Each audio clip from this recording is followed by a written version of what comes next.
Hello, hi friends, welcome to Kodak cooking. இன்னைக்கு நம்ம பார்க்க போறது ஒரு சூப்பரான நார்த்தங்காய் ஊறுகாய் ரெசிபி. இந்த ஊறுகாய் பாத்தீங்கன்னா எங்க பெரியம்மா தான் செஞ்சு காமிக்க போறாங்க. அவங்க சூப்பரா செய்வாங்க. ஒரு சிலவங்க ஊறுகாய் பண்ணாங்க அப்படின்னா அது வருஷக்கணக்குல கெட்டு போகவே போகாது. அதே மாதிரி தான் இவங்க பண்ணாலும் அது வருஷக்கணக்குல கெட்டு போகவே போகாது. ரொம்ப கம்மியான குவான்டிட்டியில் ஒரே ஒரு நார்த்தங்காய் வச்சு எப்படி ஊறுகாய் சிம்பிளாக செய்கிறது அப்படின்னு நம்ம சேனலில் பார்க்க போகிறோம். நார்த்தங்காய் கிடைக்காத பட்சத்தில் இதே ஊறுகாவை நீங்கள் எலுமிச்சம்பழத்தில் கூட நீங்கள் ட்ரை பண்ணி பார்க்கலாம். தயிர் சாதத்துக்கு கூட ஊறுகாய் சாப்பிடாம நிறைய பேர்னால இருக்கவே முடியாது. நார்த்தங்காய் பார்த்தீங்கன்னா உடம்புக்கும் நல்லது. என்ன மெஷர்மெண்ட்ல எவ்வளோ சிம்பிளா போடுறது அப்படின்னு சொல்லியிருக்கேன். கண்டிப்பா ட்ரை பண்ணி பாருங்க. நம்ம வீடியோக்குள்ள போறதுக்கு முன்னாடி நம்ம சேனலை மறக்காம சப்ஸ்கிரைப் பண்ணிருங்க, பெல் பட்டனும் அழுத்திடுங்க. இப்போ வீடியோக்குள்ள போகலாம். இந்த ஒரே ஒரு கொழும்புச்சங்காய் வச்சு தான் இன்னைக்கு ஊறுகாய் பண்ணி உங்களுக்கு காமிக்க போகிறோம். இது எங்கள் ஊரில் இருக்க ஒரு கொழும்புச்சங்காய் மரம். நல்ல பெரிய மரம், நல்ல பெரிய சைஸ் கொழும்புச்சங்காவாக எடுத்துகிட்டு ரொம்பவே டேஸ்டியான ஊறுகாய் பண்ணலாம். இந்த ஊறுகாய் பண்ணி வச்சிட்டிங்க அப்படின்னா வருஷக்கணக்கில் கெட்டே போகாது. அப்படியே நீங்கள் ஸ்டோர் பண்ணி வச்சுக்கலாம். என்னோடய பெரியம்மா ஊறுகாய் ரொம்ப சூப்பராக பண்ணுவாங்க. அவங்க தான் இன்றைக்கி செஞ்சு காமிக்க போகிறாங்க. இந்த ஒரே ஒரு கொழும்புச்சங்காய் வச்சு எவ்வளோ ஊறுகாய் கிடச்சிருக்கு அப்படின்னு நீங்கள் பாருங்கள். இப்போ ஈஸியாக கொழும்புச்சங்காய் ஊறுகாய் எப்படி பண்ணுறதுன்னு பார்க்கலாம். இந்த ஒரே ஒரு பெரிய சைஸ் கொழும்புச்சங்காவை எடுத்துகிட்டு நல்லா கொதிக்கிற தண்ணியில் இதை போட்டுருங்க. ஒரு 2 நிமிஷம் போட்டதுக்கப்புறம் வெளியில் எடுத்து வச்சுருங்க. நல்லா கொதிக்கிற தண்ணியில் ஆஃப் பண்ணிவிட்டு போடுங்க. 2 நிமிஷத்துக்கு அப்புறம் வெளியில் எடுத்துகிட்டு இது மாதிரி பொடி பொடியாக கட் பண்ணி வச்சுக்கோங்க. இது மாதிரி கட் பண்ணி வச்சதுக்கப்புறம் ஒரு கை நிறைய கல்லுப்பு எடுத்துகிட்டு இது கூட சேர்த்துக்கோங்க. கையில் எடுத்திங்கன்னா சும்மா ஒரு பிடி கல்லுப்பு போதும். அவ்வளோ எடுத்துகிட்டு இது கூட சேர்த்துக்கோங்க. இது ஒரு நாள் ஃபுல்லாக வீட்லேயே குளிக்க விட்டு ஊற விடுங்க. வெயிலில் வைக்கணும்னு அவசியம் இல்லை. நம்ம இது கூட கல்லுப்பு சேர்த்துருக்கனால ஊறி அப்படியே இருக்கும். 2 நாள் இருந்தால் கூட அதில் ஒன்றுமே ப்ராப்ளம் இல்லை. அதுக்கப்புறம் நீங்கள் செய்ய ஆரம்பிக்கலாம். இந்த ஊறுகாய் செய்கிறதுக்கு ஒரு அடிகனமான பாத்திரம் எடுத்துக்கோங்க. இது கூட 1 ஸ்பூன் உளுந்து சேர்த்துக்கோங்க. சும்மா நான் கையில் அளவு போடுறேன். இது 1 ஸ்பூன் அளவு தான் இருக்கும். இந்த உளுந்தை லோ ஃப்ளேமில் வச்சுட்டு லைட்டாக வறுத்து கொடுங்க. கரிஞ்சிடக்கூடாது. ரொம்ப லோ ஃப்ளேமில் வச்சுட்டு லைட்டாக வறுத்து கொடுங்க. அதே மாதிரி 1 ஸ்பூன் வெந்தயம் சேர்த்துக்கோங்க. வெந்தயத்தையும் லோ ஃப்ளேமில் இது கூடவே நல்லா வறுத்து கொடுத்துக்கோங்க. இது நல்லா இப்போ வாசனை செவந்து வந்துருச்சு. இப்போ அந்த பாத்திரத்துலேருந்து எடுத்து ஒரு பிளேட்டில் ட்ரான்ஸ்ஃபர் பண்ணி எடுத்து வச்சுக்கோங்க. இப்போ இது நல்லா ஆறிடுச்சு. ஆறினதுக்கப்புறம் மிக்ஸி ஜாரில் சேர்த்துட்டு நல்லா பவுடரை அரைச்சி எடுத்துக்கோங்க. மிக்ஸி ஜார் தண்ணி இல்லாமல் சுத்தமாக இருக்கணும். இதை அரைச்சி எடுத்ததுக்கப்புறம் கட்டி பெருங்காயம் 1 ஸ்பூன் நல்லா நுணுக்கி வச்சுருக்கேன். அதையும் இது கூட சேர்த்துக்கிறோம்.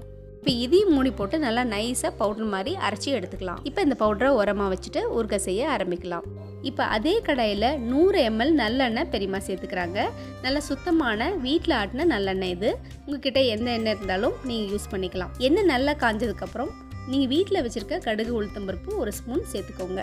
எண்ணெயில் நல்லா கடுகு உளுத்தம்பருப்பு நல்லா பொரிஞ்சு வரணும். நல்லா பொரிஞ்சு வந்ததுக்கப்புறம் நம்ம வீட்டில் கட் பண்ணி ஊற வச்சுருக்க கொழும்புச்சங்காயை இது கூட நம்ம சேர்க்க போகிறோம். கொஞ்சம் கொஞ்சமாக சேர்த்துக்கோங்க. ஏன்னா தெரிச்சு வரும். அதனால் கொஞ்சம் கொஞ்சமாக இந்த எண்ணெயில் நீங்கள் சேர்த்துக்கோங்க. எங்கள் பெரியம்மா ஊறுகாய் பண்ணால் அது வருஷத்துக்கும் கெட்டு போகாது. அவ்வளோ கைப்பக்குவம் அவங்களுக்கு இருக்குது. பெரியம்மாவே இது நேரில் எனக்கு செஞ்சு காமிச்சாங்க. ரொம்ப டேஸ்டியாக இருக்கும். தயிர் சாதத்துக்கெலாம் ரொம்பவே சூப்பராக இருக்கும். இப்போ இந்த கொழும்புச்சங்காய் சேர்த்ததுக்கப்புறம் நல்லா கொதிச்சு வரட்டும். ஒரு கொதி நல்லா வரட்டும். நம்ம ஏற்கனவே உப்பில் ஊற வச்சுருக்க இந்த கொழும்புச்சங்காய் எண்ணெயில் நல்லா ஊறி நல்லா கொதிச்சு வரும் பாருங்கள். இது மாதிரி ஒரு கொதிச்சு வர கன்சிஸ்டன்சி இருக்கணும். இப்போ இது கூட வரமிளகா சேர்க்க போகிறோம். வரமிளகா பார்த்திங்கன்னா 3 ஸ்பூன் இது மாதிரி நார்மல் ஸ்பூனில் 3 ஸ்பூன் அளந்து எடுத்துக்கோங்க. இந்த வரமிளகாத்தூள் பார்த்திங்கன்னா வீட்லேயே அரைச்சது. நீங்கள் கடையில் வாங்குறதா இருந்தால் கூட 3 ஸ்பூன் நீங்கள் நார்மல் ஸ்பூனில் எடுத்துகிட்டு இது கூட சேர்த்துக்கோங்க. சேர்க்கும்போது கொஞ்சம் கொஞ்சமாக சேர்த்துக்கோங்க. நல்லா கிளறி விட்டுக்கோங்க. அடுப்பை லோ ஃப்ளேமில் வச்சுட்டு நல்லா கிளறி விட்டுக்கோங்க. கிளறி விடும் போதே பார்த்திங்கன்னா நல்ல கலர் வரும். சூப்பராக ரெட்டிஷாக அந்த கலர் பார்த்திங்கன்னா ரொம்பவே சூப்பராக இருக்கும். உங்கள் வீட்லேயே அரைச்ச மிளகாத்தூளாக இருந்தால் கூட இந்த மாதிரி நல்லா ரெட்டிஷாக உங்களுக்கு கிடைக்கும். கைவிடாமல் அப்படியே கிளறி விடுங்க. அடுப்பை லோ ஃப்ளேமில் வச்சுட்டு அப்படியே கிளறி விட்டுட்டே இருங்க. அந்த எண்ணெய் எல்லாமே வெளியில் கவ்வி வெளில வரும். ஹை ஃப்ளேமில் வச்சுட்டா அடியில் பிடிக்க ஆரம்பிச்சிடும். அதனால் கிளறி விட்டுட்டே லோ ஃப்ளேமில் விட்டுருங்க. இப்போ இந்த ஸ்டேஜில் அரைச்சி வச்ச மசாலாவை இது கூட நம்ம சேர்க்க போகிறோம். மிக்சியில் நம்ம அரைச்சி வச்ச மசாலாவை இது கூட நம்ம சேர்த்துக்கலாம். இந்த பவுடர் சேர்த்ததுக்கப்புறமும் கைவிடாமல் நல்லா கிளறி விடுங்க. அடியில் பிடிக்காமல் பார்த்துக்கோங்க. லோ ஃப்ளேமில் வச்சுட்டு இது மாதிரி நீங்கள் கழுவி விடாமல் கிளறும் போது அது அடியில் பிடிக்கவே பிடிக்காது. அதே மாதிரி எண்ணெயும் கவ்வி வெளில வரும். எப்போவுமே எந்த டிஷ்ஷும் பண்ணும்போது லோ ஃப்ளேமில் வைக்கும்போது நம்ம போட்டிருக்க எண்ணெய் எல்லாமே பிரிஞ்சு வெளில வந்துடும். முக்கியமாக ஊறுகாய்க்கு பாருங்கள், நம்ம ஊற்றிருக்க எண்ணெய் அப்படியே வெளியில் கவி வந்து அழகாக இருக்குது பார்க்குறதுக்கு. கலரும் பார்த்திங்கன்னா சூப்பராக இருக்குது. கொஞ்சம் நேரம் ஆக ஆக அந்த எண்ணெய் எல்லாமே மொத்தமாக வெளியில் நல்லா கவி வந்துடும். இப்போ அடுப்பை ஆஃப் பண்ணியாச்சு. இப்போ உங்களுக்கு எடுத்து காமிக்கிறேன் பாருங்கள். ஸ்டவ்லேருந்து எடுத்ததுக்கப்புறம் நல்லா இது மாதிரி ஆற விடுங்க. ஆற விட இன்னும் அந்த எண்ணெய் எல்லாமே கவி அப்படியே வெளில வந்துடும். அந்த கலரும் பார்த்திங்கன்னா அப்படியே சேஞ்ச் ஆக ஆரம்பிச்சிடும். கடைகளில் நீங்கள் எப்படி ஊறுகாய் வாங்கி சாப்பிட்றீங்களோ அதே டேஸ்ட்டில் அதே கலரில் உங்களுக்கு கண்டிப்பாக வீட்டில் செய்யும் போதும் கிடைக்கும். இதே டெக்ஸ்சரில் நீங்கள் ஒரு குளும்ச்சங்காய் வச்சு இவ்வளோ ஊறுகாய் கண்டிப்பாக நீங்கள் செஞ்சிட முடியும்.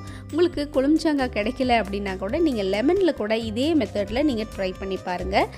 இந்த ஊறுகாவை நீங்கள் கொஞ்சமாக எடுத்துகிட்டு ஃப்ரிட்ஜில் ஸ்டோர் பண்ணி வைக்கலாம். இல்லை வெளியிலேயே அப்படியே வச்சுருந்தா கூட இது கெட்டே போகாது. ஒவ்வொருத்தவங்க செய்கிற பக்குவத்தில் இருக்குது. தண்ணி படாமல் முக்கியமாக நம்ம செய்யணும். மிக்சியில் அரைக்கிறப்போ தண்ணி படாமல் செய்யணும். அதே மாதிரி நம்ம வச்சுருக்க இடத்துலையும் அடிக்கடி கிளறும் போது கையை விடாமல் கிளறி விடுங்க. குளும்ச்சங்காவை உப்பில் ஊற வைக்கும் போதும் கூட கையை விடாமல் அப்படியே குலுக்கி விடுங்க. இது மாதிரி செஞ்சால் உங்களுக்கு ஊறுகாய் கெட்டே போகாது. வருஷத்துக்கு அப்படியே இருக்கும்.